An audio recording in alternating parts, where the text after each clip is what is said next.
Jean-Claude Trichet, ex-presidente della Banca, Centrale Europea, benvenuto su www.alanfriedman.it. Thank you. Senta Presidente, come vede la ripresa in Europa a livello europeo? I think, first of all, it's better to have positive figures than negative figures. And that, of course, is the change between the first semester of this year and the second semester. So I see a recovery which was overdue because we had a very long period of negative figures. That being said, of course, it's a slight recovery. And it has to be, I would say, helped by structural reforms, by confidence going back everywhere in Europe, and this is no time for complacency. Ma chi è compiaciuto? One of the problems we have is that in any democracy, as soon as you are not in a crisis mode, when your own people and all, I would say, the responsible entities are not seeing that the overall country is at stake and that you have an immediate and very grave threat of a tail risk to materialize, you see that everybody is becoming tranquil and quiet, which is absolutely wrong, of course, absolutely wrong. So you need from all responsible persons in all countries, without exception, including those countries that have enormous problems, that had enormous problems in the past, which is, of course, the case of Italy in particular, but not only of Italy, and including in countries that we are not hit, but had to demonstrate their responsibility in the framework of the euro area. So again, no time for complacency. It's not because you are in quieter time, and certainly not because you have growth which is still very modest, that you should not continue to do the hard work.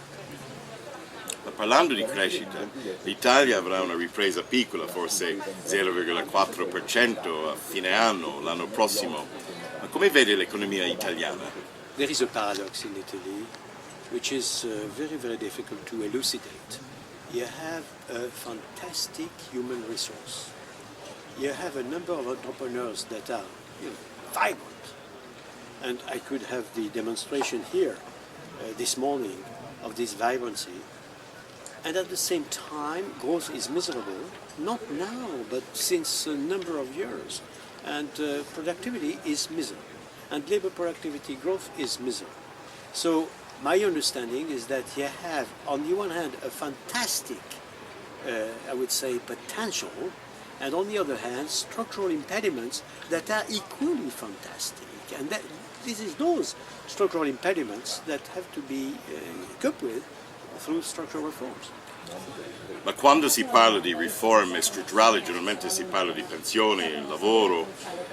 Quali sono le 3 o 4 o 5 riforme chiave che l'Italia deve avviare per rimettere questo paese sul binario della crescita? First of all, I think you were absolutely right in mentioning labor market flexibility, and the absence of privileging the insiders to the detriment of the outsiders. This is certainly fundamental. Of course, the reform of the state in many respects. I would add the stability of the legal framework, the stability of the interface with the administration. When I hear a lot of Italian friends, they are telling me, we don't know where we are. We don't know where we have to, what we have to expect from the administration.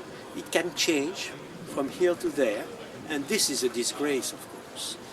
And of course, I cannot help mentioning the political element, which plays also a role and perhaps explains why the state has weaknesses that are hampering the economy as a whole. So perhaps the electoral law would be part of it. But I don't want to intrude myself in Italian politics, but I trust that it would be appropriate. Cosa direbbe lei agli italiani per spiegargli perché devono cambiare, perché devono fare le riforme, altrimenti rischiano grosso? I would say, essentially, it is such a pity that a country with such, I would say, potential, with a human resource which is what we know, and when I look at Italians abroad, what they are doing, So it's a pity that for Europe, for Italy first, of course, but also for Europe, that this potential is not exploited as it should be. And for Italy, because growth and jobs are at stake. For Europe, because the Italian prosperity is essential.